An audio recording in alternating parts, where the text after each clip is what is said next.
Hello दोस्तों, स्वागत है आपका अपने ही YouTube channel smart way study पर। तो दोस्तों, BHEL का बहुत बड़ा रिक्रूटमेंट आया है। बहुत सी अलग अलग ट्रेडों के लिए इसमें वैकेंसी हैं। बहुत अच्छा अपॉर्चुनिटी है जिन लोगों के पास जॉब नहीं है, रोज़गार नहीं है। तो दोस्तों, इसको ध्यान में रखते हुए हम इस चीज़ को देखेंगे कि जो अलग अलग ट्रेड का आर्टिजन के लिए सिलेबस उन्होंने जारी करा है, तो वो सिलेबस है, आपको क्या चीज़ उसमें इग्नोर करना है, क्या पढ़ना है। एक अच्छी स्ट्रेटजी के साथ पढ़ना और बहुत सारा मटेरियल पढ़ना, इन दोनों में काफ़ी अंतर होता है। तो चलिए दोस्तों, आज हम देखने वाले हैं कि हम फिटर ट्रेड के लिए जो ट्रेड थ्योरी में 70 मार्क्स, जो कि काफ़ी मेजर पार्ट है, तो 70 मार्क्स का रहेगा। आपको पता ही है, आपने देख लिया होगा कि 120 मार्क्स का पूरा एग्ज़ाम होगा। 90 मिनट्स जो एग्ज़ाम है उसकी ड्यूरेशन रहेगी। तो इसके लिए आपको 3 जो उनने सब्जेक्ट हैं वो दिए हुए हैं। एक आपको ट्रेड थ्योरी है, जो रिस्पेक्टिव ट्रेड का अलग अलग रहेगा। फिटर का ट्रेड थ्योरी है, आज हम उसको डिस्कस करेंगे कि आपको क्या क्या चीज़ पढ़ना है, किस किस चीज़ को इग्नोर करना है। और दूसरा फिर टॉपिक दिया है उनने, engineering drawing and works of calculation. तो उसका भी हम डिटेल में डिस्कशन करेंगे, वो नेक्स्ट वीडियो में करेंगे। और रीजनिंग वाला पार्ट्स है, उसका भी मैं आपको एक एक जो टॉपिक क्या क्या पढ़ना है उसको नेक्स्ट वीडियो में बताऊंगा। तो चलिए, आज हम फिटर ट्रेड की जो थ्योरी का सिलेबस है उसको हम पूरा डिटेल में देखने वाले हैं। तो दोस्तों, इनने क्या दिया है कि मार्किंग आपको कैसे करना है, लेआउट टूल्स, जैसे अपन किसी जॉब की मार्किंग करते हैं, जॉब की मार्किंग करने पर जो अपन को टूल्स यूज होते हैं, लेआउट टूल्स उनको ही बोलते हैं। जैसे इनने आगे दिया भी है, डिवाइडर है, स्क्राइबिंग ब्लॉक, जिसको सरफेस गेज भी बोला जाता है, तो स्क्राइबिंग ब्लॉक है। और उसका जो लेआउट टूल हैं उनका डिस्क्रिप्शन, क्लासिफिकेशन, किस मटेरियल से बनाए जाते हैं, केयर एंड मेंटेनेंस की। जैसे केयर एंड मेंटेनेंस में क्या करना है कि अपन को जो लेआउट टूल्स हैं, जैसे स्क्राइबिंग ब्लॉक है, सरफेस गेज है, इनको, जैसे स्टील रूल भी अपना लेआउट टूल्स में आता है। बहुत सारे लेआउट टूल्स होते हैं, पर यहाँ पर उन्होंने एक एग्जाम्पल सेट करके डिवाइडर एंड स्क्राइबिंग ब्लॉक दिया है। तो इनके बारे में आपको ज़्यादा पढ़ना है, बाकी सारे जो लेआउट टूल्स हैं उनके बारे में भी आपको पढ़ना है। तो इसके लिए आपको केयर एंड मेंटेनेंस करना है। केयर एंड मेंटेनेंस में आएगा कि आप जो टूल्स हैं उनको रखोगे, तो रखने के टाइम पर जो कटिंग टूल्स हैं एंड हैमर्स वगैरह हैं, उनके साथ में उनको नहीं रखना चाहिए।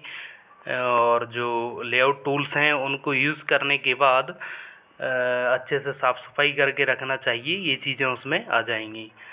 इनने दूसरा नंबर का पॉइंट दिया है। दूसरे नंबर के पॉइंट में try square, ordinary depth gauge, protractor and उसके डिस्क्रिप्शन, यूज एंड केयर।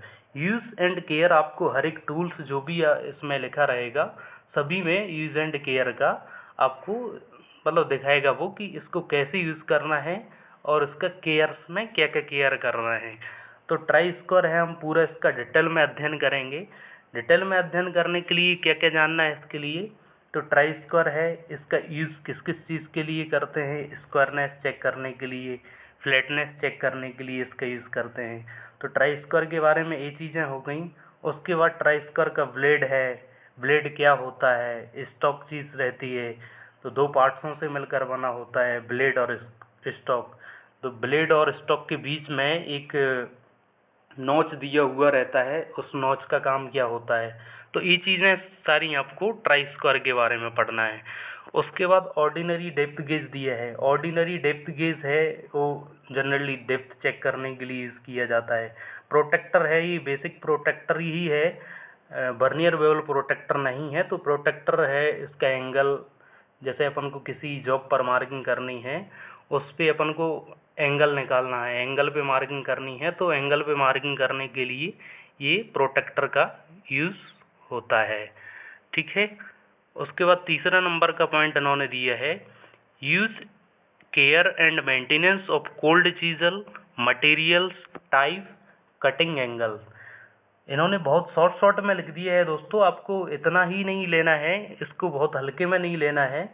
इसको बहुत एक एक चीज़ को जब आप देखोगे ना, तो जैसे कोल्ड चीजल है, टाइप्स इसमें पढ़ना है आपको, टाइप्स ऑफ कोल्ड चीजल है, एंड उनका मटेरियल क्या क्या रहता है, चीजल किस किस मटेरियल से बनाई जाती है।